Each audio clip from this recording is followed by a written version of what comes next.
പണ്ടൊക്കെ നമ്മൾ വെക്കേഷനായി കഴിഞ്ഞാൽ ആകെ പോകാൻ ആഗ്രഹിക്കുന്ന ഒരേ ഒരു സ്ഥലം നമ്മുടെ അമ്മ വീട്ടിലേക്കാണ്. അമ്മേൻ്റെ വീട്ടിൽ പോകുന്ന ആ ഒരു സന്തോഷം നമുക്ക് വേറെ എവിടെ പോയാലും കിട്ടുമെന്ന് എനിക്ക് തോന്നുന്നില്ല. അച്ഛൻ്റെ വീട് മോശമായതുകൊണ്ടോ ഒന്നും അല്ലെങ്കിലും നമുക്ക് എന്താ അറിയില്ല, എല്ലാവർക്കും വളരെ ഇഷ്ടമുള്ള ഒരു സ്ഥലമാണ്, നൊസ്റ്റാൾജിയ നിറഞ്ഞിരിക്കുന്ന ഒരു സ്ഥലമാണ് അമ്മ വീട് എന്ന് പറയുന്നത്. അതുപോലെ തന്നെയാണ് ഇപ്പോൾ കല്യാണം കഴിഞ്ഞ് ഇത്ര വർഷമായിട്ടും എനിക്ക് വർഷത്തിലൊരു തവണയെങ്കിലും അവിടെ പോകണമെന്നില്ല. അതായത് നമ്മളെ കാത്തിരിക്കുന്ന അമ്മച്ചൻ്റെയും അമ്മമ്മേൻ്റെയും അവരെ കാണണമെന്നില്ലേ ഒരൊറ്റ ആഗ്രഹം കൊണ്ട് നമ്മൾ പോകുന്നതാണ്. വിഷുവിനും ഓണത്തിനുമാണ് പോവാറ്. അപ്പോൾ ഈ വർഷത്തെ വിഷുവിനും അതിന് മുടക്കം വരുത്തിയില്ല. അപ്പം മക്കളൊക്കെ ഒരുമിച്ച് ഞങ്ങളെ വീട് വരുന്നത്, മാമൻ്റെ വീട് വരുന്നത് പുഴേൻ്റെ തീരത്താണ്. അപ്പോൾ അതിൻ്റെ അടുത്ത് പോയിട്ട് ഞങ്ങൾ കുറച്ച് റീൽസും കാര്യങ്ങളൊക്കെ ആയിട്ട് കുട്ടികളെ കൂടെ ഞാനും ഒന്ന് കൂടിയിട്ടുണ്ട്.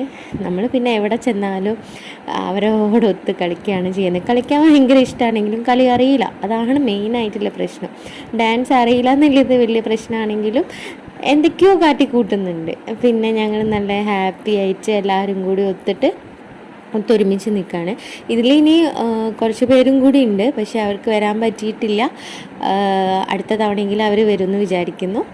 അപ്പം ഇങ്ങനെയൊക്കെയുള്ള സന്തോഷങ്ങൾ നമുക്ക് എപ്പോഴും നിലനിൽക്കട്ടെ എന്നാണ് എല്ലാവരും ആത്മാർത്ഥമായിട്ട് ആഗ്രഹിക്കുന്നുണ്ടാവുക.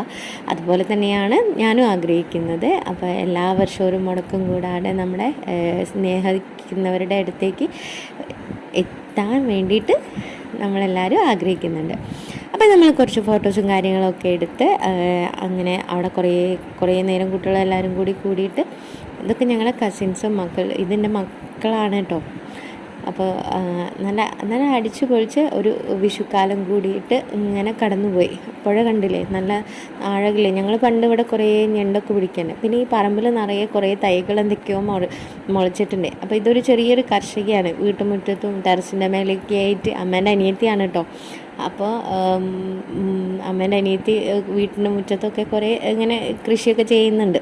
അപ്പോൾ ഈ കുറേ ഇങ്ങനെ താനെ മുളച്ചിട്ടില്ല തൈകളൊക്കെ ഞങ്ങൾക്ക് തോനെ കിട്ടിയിട്ടുണ്ട്. ഇതെന്താ സാധനം എന്നറിയില്ല, പക്ഷേ എന്താണെങ്കിലും ഞങ്ങൾ പറിച്ചിട്ടുണ്ട്.